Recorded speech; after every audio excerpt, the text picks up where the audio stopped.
नमस्कार दोस्तों, आप सभी का हार्दिक स्वागत है आपके अपने YouTube चैनल पे। तो हमने जो इतिहास विषय की रीट स्पेशल आरबीएससी और एनसीईआरटी की सीरीज स्टार्ट कर रखी है, उसमें हमने कक्षा 6 का अध्ययन जो है वो कर लिया है। आज हम कक्षा 7 के इतिहास विषय के बारे में अध्ययन करेंगे। तो देखिए, अपना पहला प्रश्न है, सारंगपुर का युद्ध किस वर्ष लड़ा गया? 1443 में, 1438 में, 1437 में और 1468 में। तो देखिए दोस्तों, सारंगपुर का जो युद्ध है वो 1437 में लड़ा गया। अगला क्वेश्चन है, मोहम्मद गोरी का भारत में अंतिम अभियान किसके विरुद्ध था? पृथ्वीराज के विरुद्ध था, जयचंद के, हमीरदेव के, खोखरों के विरुद्ध? तो देखिए, इसका आंसर होगा खोखरो एक जनजाति है, उस जनजाति के विरुद्ध जो है मोहम्मद गोरी का अंतिम अभियान था भारत में। अगला है, दिल्ली सल्तनत की स्थापना किस वर्ष हुई? तो दिल्ली सल्तनत की स्थापना देखिए 1526 में, 1591 में, 1326 में, 1206 में। तो देखिए, दिल्ली सल्तनत की स्थापना जो है वो 1206 में हुई थी, क्योंकि 1526 में देखिए इल्तुतमिश ने जो है वो भारत पे आक्रमण किया था और इब्राहिम लोदी पे जो है आक्रमण किया, तो पानीपत का जो है वो प्रथम युद्ध लड़ा गया।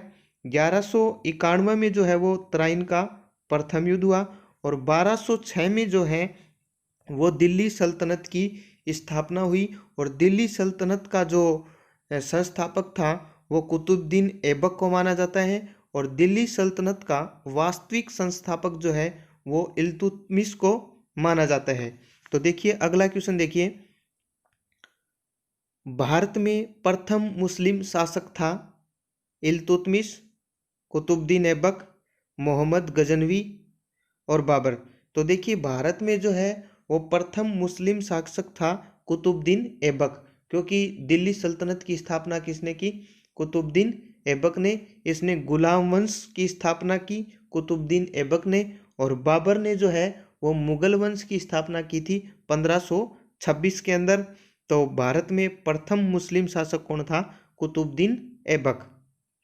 उसके बाद में है, 1308 में अलाउद्दीन खिलजी ने किस दुर्ग पर अधिकार कर लिया था? तो 1308 में देखिए सिवाना पर, जालौर पर, सिरोही पर और चित्तौड़ पे। तो देखिए, सिवाना जो दुर्ग है इस पे अलाउद्दीन खिलजी ने 1308 में जो है अपना अधिकार कर लिया था। आगे देखिए, अगला क्वेश्चन, मोहम्मद गजनवी ने भारत पर कितनी बार आक्रमण किए? तो 7 बार, 10 बार, 17 बार और 21 बार। तो मोहम्मद गजनवी ने जो है वो भारत पे 17 बार आक्रमण किए थे। हमीरदेव शासक था, हमीरदेव जो है वो कहाँ का शासक था? यह हमसे पूछा गया है। चित्तौड़गढ़ दुर्ग का, अजमेर का, जालौर का, रणथंभौर का? तो देखिए दोस्तों, हमीरदेव जो है वो रणथंभौर का जो है वो शासक था। यहाँ पे 4 नंबर ऑप्शन जो है वो बिल्कुल सही है। अगला क्वेश्चन है, मोहम्मद गजनवी ने गुजरात के सोमनाथ मंदिर पर आक्रमण कब किया? तो 1191 में। तो ये ऑप्शन देखिए नहीं हो सकता, 1191 में जो है वो तराइन का प्रथम युद्ध हुआ था। दूसरे ऑप्शन पे चलते हैं, 1192। तो देखिए 1192 में जो है वो तराइन का द्वितीय युद्ध हुआ था। अब देखिए 1025 ईस्वी और अगला ऑप्शन है 1046 ईस्वी। तो ये देखिए, जो मोहम्मद गजनवी था इसने गुजरात के सोमनाथ मंदिर पे ऑप्शन सी 1025 में जो है वो आक्रमण किया था।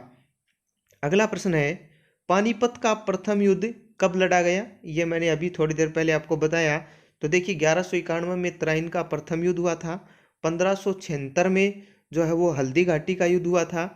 उसके बाद में 1526 में पानीपत का प्रथम युद्ध हुआ, किस किस के बीच? इब्राहिम लोदी और बाबर के बीच। उसके बाद में 1192 में जो है वो तराइन का द्वितीय युद्ध हुआ है। और हमें यहाँ पूछा गया पानीपत का प्रथम युद्ध कब हुआ?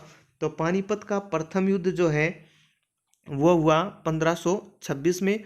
और पानीपत के प्रथम युद्ध में जो है वो किसकी विजय हुई? इब्राहिम लोदी की। अगला प्रश्न है, हमीर महाकाव्य किसने लिखा? तो हमीर महाकाव्य जो है वो किसने लिखा? देखिए, हरिश्चंद्र ने, हमीर ने, जोधराज ने और नयनचंद्र सूरी ने। तो हमीर महाकाव्य जो है वो किसने लिखा? नयनचंद्र सूरी ने। और हमीर रासो जो है वो किसने लिखा? जोधराज ने। तो इस बात को भी याद रखना, हमीर महाकाव्य जो है वो नयनचंद्र सूरी ने और हमीर रासो जो है वो जोधराज ने लिखा। अगला प्रश्न है, अलाउद्दीन खिलजी ने 1301 में किस दुर्ग पर आक्रमण किया? तो देखिए, जालोर दुर्ग पर, रणथंबोर, चित्तौड़ और सिवाना। तो 1301 में जो है देखिए रणथंबोर दुर्ग पे जो है वो अलाउद्दीन खिलजी ने आक्रमण किया और चित्तौड़गढ़ दुर्ग पे जो है वो 1303 में जो है वो आक्रमण किया। उसके बाद में है, कानड़ देव कहाँ का शासक था? तो कानड़ देव जो है वो देखिए सिवाना दुर्ग का, जालोर का, चित्तौड़ का और उपयुक्त में से कोई नहीं। तो कानड़ देव जो है वो जालोर का शासक था। अगला प्रश्न है, महाराणा कुंभा के शासनकाल की जानकारी निम्नलिखित में से किन ग्रंथों से मिलती है? तो एकलिंग महामत्यम, रसिक प्रिया, कुंभलगढ़ प्रशस्ति और उपयुक्त सभी। तो देखिए, महाराणा कुंभा के शासनकाल की जानकारी जो है वो उपयुक्त सभी, ये जो तीनों हैं इन्हीं से हमें महाराणा कुंभा के शासनकाल की जानकारी प्राप्त होती है। अगला प्रश्न है, भारतीय कला के इतिहास का स्वर्णिम काल किस शासक के काल को माना जाता है? रावल रतन सिंह, महाराव शेखा, महाराणा कुंभा और हमीरदेव चौहान। तो देखिए, भारतीय कला के इतिहास में स्वर्णिम काल जो है वो महाराणा कुंभा के शासनकाल को माना जाता है। रावल रतन सिंह के सेनापतियों का क्या नाम था? तो ये सभी आप जानते हैं। रावल रतन सिंह के सेनापतियों का गोरा, बादल, उक्त दोनों और कोई नहीं। तो गोरा और बादल जो हैं वो दोनों रावल रतन सिंह के जो हैं वो सेनापति थे, जो कि रानी पद्मिनी के रिश्तेदार थे। बताया जाता है कि गोरा और बादल जो है आपस में चाचा और भतीजे थे। तो धन्यवाद दोस्तों, आज के अपने 15 क्वेश्चन जो हैं वो यहीं पे समाप्त होते हैं।